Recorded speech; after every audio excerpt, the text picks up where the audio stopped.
Salve justos e fudantes! Eu sou a Mai e bem-vindos ao meu canal Contra Animes. E como vocês devem ter visto no título desse vídeo, nós falaremos sobre a origem do yaoi, que quem segue o canal sabe que é uma coisa que eu meio que gosto, né?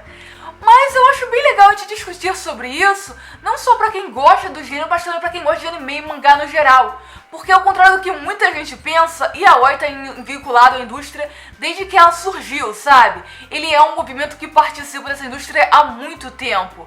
Então não é algo recente feito para alguns fãs chiparem. É algo que realmente marcou a história do mangá. Marcou o movimento de todas as publicações e até do movimento de mangás feito para mulheres. Mas antes de começarmos esse vídeo, eu devo avisá-los que esse vídeo está sendo patrocinado pelo aplicativo Mimo. Mimo é um aplicativo exclusivo para Android que funciona como uma rede social. Lá você pode conhecer várias pessoas de vários lugares do mundo, ganhar seguidores, seguir pessoas, conhecer todo tipo de gente, participar de chats de vários temas com várias pessoas, pode trocar mensagens, ter uma área de mensageiro com seus amigos e com seus novos amigos que você vai conhecer no aplicativo e principalmente tem uma área toda voltada para chat de voz, para você fazer ligações com o pessoal, conversar com todo tipo de gente, não só com seus amigos, mas com pessoas que você nunca viu, mas tem gostos em comum com você, e falar com essas pessoas sobre tudo. Por enquanto ele está chegando no Brasil e ainda não está disponível na língua portuguesa, o que deve ocorrer em breve, mas como o objetivo dele é conectar várias pessoas do mundo, ele já tem várias opções de idioma, incluindo inglês e espanhol. Então se você já tem algum conhecimento nessa língua e quer praticar, o aplicativo também é ótimo para isso, porque você acaba conhecendo pessoas que falam esses idiomas e pode praticar com elas, falando das coisas que você gosta. Então, se você tiver curiosidade em conhecer o aplicativo Mimo, o link está aqui na descrição. Agora falaremos de yaoi, que eu sei que é o motivo de vocês terem vindo aqui nesse vídeo. Mas vamos começar por partes. Eu acho que antes de explicar a origem do yaoi, devo explicar pra vocês o que é yaoi. Aqui no ocidente a gente chama de yaoi, mas lá no oriente é conhecido como boys love. E é basicamente mangás voltados para as mulheres, não que seja obrigatoriamente para mulheres, mas o foco inicial é feito para ser para mulheres, que tem personagens meninos gays como principais. E o foco do mangá é o romance deles, a interação deles. É meio que pra fetichizar o relacionamento homossexual de meninos. Mas não meninos realistas, mas sim meninos bem idealizados para o público feminino. Então são meninos tipo assim, muito bonitos, muito extravagantes, muito delicados, que não bate muito com a realidade. Então a gente não pode chamar de mangás de gays, porque tem um gênero só para gays, que seria o bara, que é mangás de homens para homens. Já o yaoi seria realmente mangás de mulheres para mulheres, representando homens não muito realistas, mas que seria a perfeição nos olhos das mulheres. E nesse vídeo nós falaremos apenas da origem do yaoi e não da origem do bara. Então se vocês têm interesse em saber a origem do bara, comentem aqui embaixo. Mas nesse vídeo a gente vai realmente falar só do yaoi e do que foi feito focado para o público feminino. O yaoi começou no Japão nos anos 60 e naquela época ele não era conhecido como yaoi, ele nem tinha um termo definido. E as pessoas chamavam de shonenai, que era amor entre garotos. E ele não começou no mangá, ele começou nas novels, que são umas histórias como se fosse um livrinho, mas com algumas ilustrações, com alguns desenhos no meio. Mas no mangá, em formato de quadrinho todo ilustrado, ele só realmente chegou nos anos 70, tendo influência das novels. Ou seja, as novels seguiam um caminho e o yaoi foi basicamente uma imitação das novels. Eles pegaram mais ou menos o conteúdo que se fazia nas novels e reproduziram em forma de quadrinho. E a implementação do yaoi no mundo dos mangás foi parte de um movimento das editoras de começar a chamar autoras e quadrinistas mulheres para participarem dos seus programas editoriais. Porque na época existia mangás para o público masculino que faziam muito sucesso e eles começaram a ver que as mulheres se interessavam naquilo. Então eles começaram a convidar autoras mulheres e desenhistas mulheres a participarem das suas publicações, a criarem algo focado para o público feminino, que seria o shoujo manga. E o yaoi veio nessa leva, porque era algo que interessava as mulheres no mercado das novels, e eles reconheceram que existia uma necessidade ali, que seria algo interessante não ter apenas escrito, mas também em forma de quadrinho. E as duas obras que se destacaram muito no começo, e são consideradas as primeiras obras de yaois publicadas, são Kazetoki no Uta e Toma no Shinzo, que é basicamente duas histórias muito similares ao que era contado nas novelas, que é basicamente histórias sobre meninos bem jovens em internatos na Europa. E todos os mangás nessa época tinham essa pegada. Eles pensavam que o amor entre meninos surgia numa cultura estrangeira, no caso a europeia, sempre em países ou reais ou fictícios, e sempre com garotos bem novos que eram privados de conviver com outras meninas.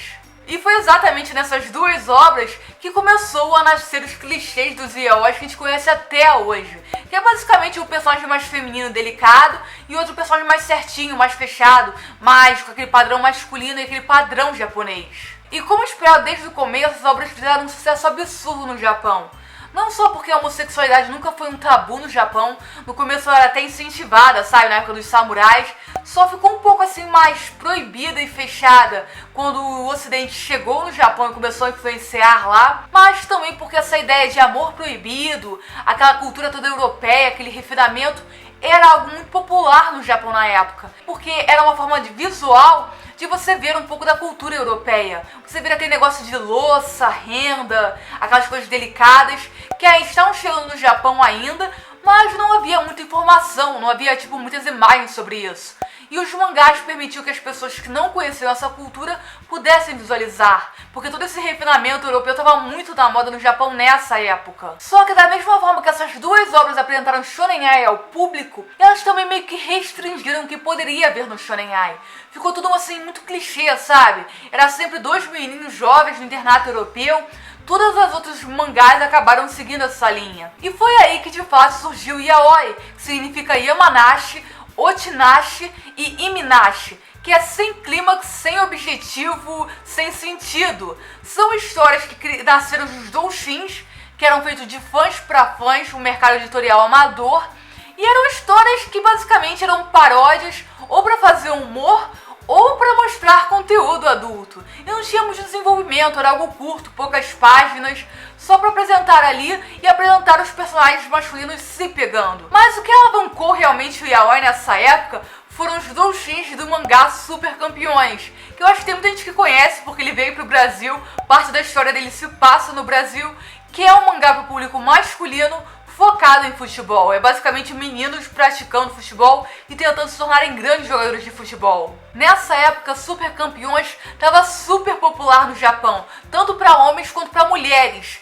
E por ser um mangá de esporte que trata muito mais da interação de dois meninos focados em se melhorar naquele esporte e se aperfeiçoar, isso automaticamente fez os olhinhos das fujoshas brilharem, verem aquilo e verem potencial em criar aquilo. E o círculo amador começou a desenhar histórias com os personagens de Super Campeões se relacionando. E é interessante que isso não só modificou o que era publicado no yaoi, saindo um pouco daquele conceito de garotinhos na Europa, como também modificou a indústria de mangás do esporte. Porque como eles viram um potencial absurdo em agradar o público feminino, eles começaram a se preocupar mais com a relação dos meninos nos mangás de esporte. Começou a criar mais amizade, mais fanservice, porque eles viam que não eram só homens que consumiam aquilo. Mulheres consumiam com outros olhos, com olhos mais maliciosos, né?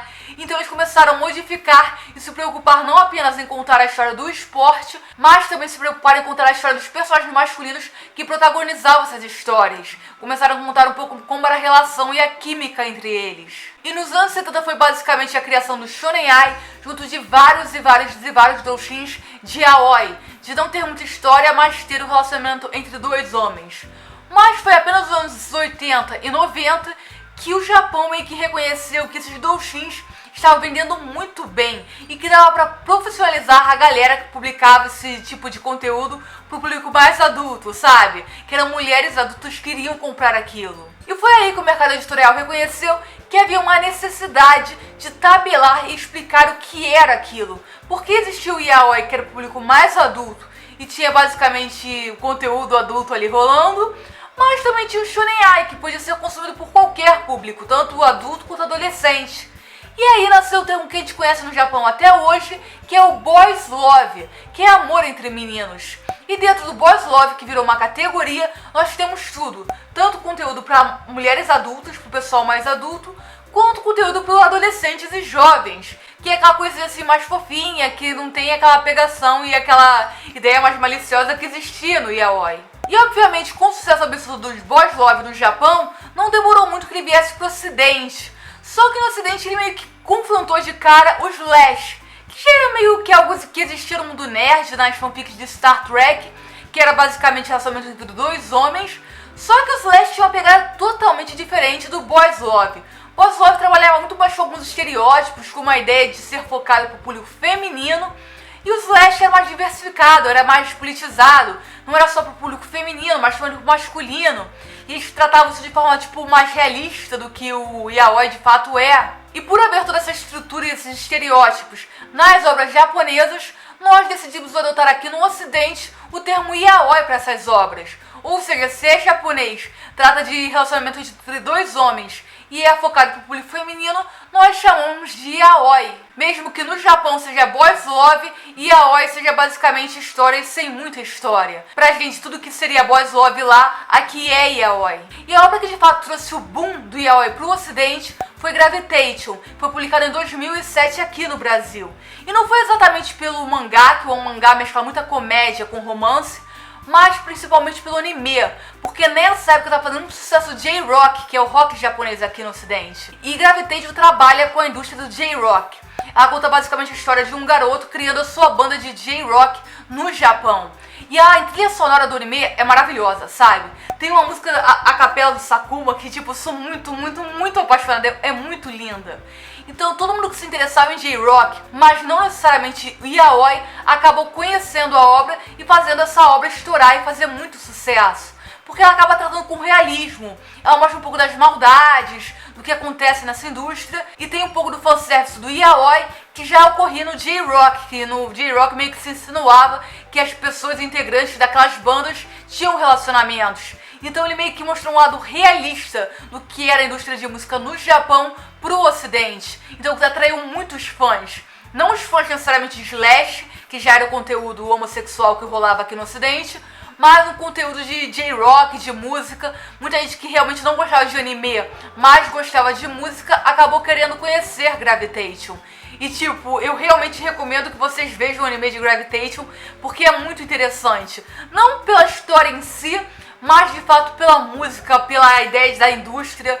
Toda a trilha sonora é muito boa, tipo, você nem diz que é trilha sonora de anime, sabe? Ela é realmente muito boa, porque você acharia que é de uma banda qualquer. Você não acharia que foi feita por um anime. E as vozes dos personagens, da dublagem ali é muito maravilhosa. É um anime que é considerado hoje em dia um pouco mais antigo, apesar de não ser realmente tão antigo assim. Mas as músicas, a trilha sonora é o ponto forte do anime. E se você realmente não gosta de yaoi, mas gosta de J-Rock, vale no mínimo ouvir as músicas ali. No mínimo ver a música a capela do Sakuma, que tipo, quando ocorre no anime, é muito linda. E é isso, esse foi o nosso vídeo. Como eu contei toda a história do origem do yaoi no Japão, assim como ele chegou no ocidente. E eu acho bem legal, não só pra quem é fã de yaoi, descobrir essa história, porque a gente automaticamente descobre que tá tudo atrelado, sabe? Como o J-Rock fez sucesso aqui e o yaoi veio com o J-Rock, assim como também todas as influências que o yaoi teve na indústria de adaptar novels pros mangás, a criar mangás para o público feminino e até mesmo a estrutura de como é os animes de esporte hoje em dia. Tudo vendo o público-alvo, que interessa e adaptando para esse público. Muitos mangás só são o que eles são hoje em dia graças ao yaoi. E é bem legal a gente ver todo esse desenvolvimento do yaoi, porque quando a gente confronta animes recentes como por exemplo Yuri on Ice, a gente começa a ver um novo movimento do yaoi, de não se preocupar mais tanto com romance entre personagens homossexuais, mas também se preocupar em história desenvolvendo personagens homossexuais. Porque Yuri on Ice é basicamente isso. É uma história sobre história de fato, esporte, onde os personagens por coincidência são gays, mas isso acaba não sendo tão relevante. E toda essa história, todo esse progresso é basicamente algo muito antigo que já foi criado lá desde o começo. Uma tendência bem antiga que está se desenvolvendo de forma natural para o que é hoje em dia. Eu espero que vocês tenham gostado desse vídeo. Se você gostou desse vídeo, deixe seu gostei. Se você não gostou, deixe seu não gostei. Se inscreva no canal para ver mais vídeos. Até o próximo vídeo, já né?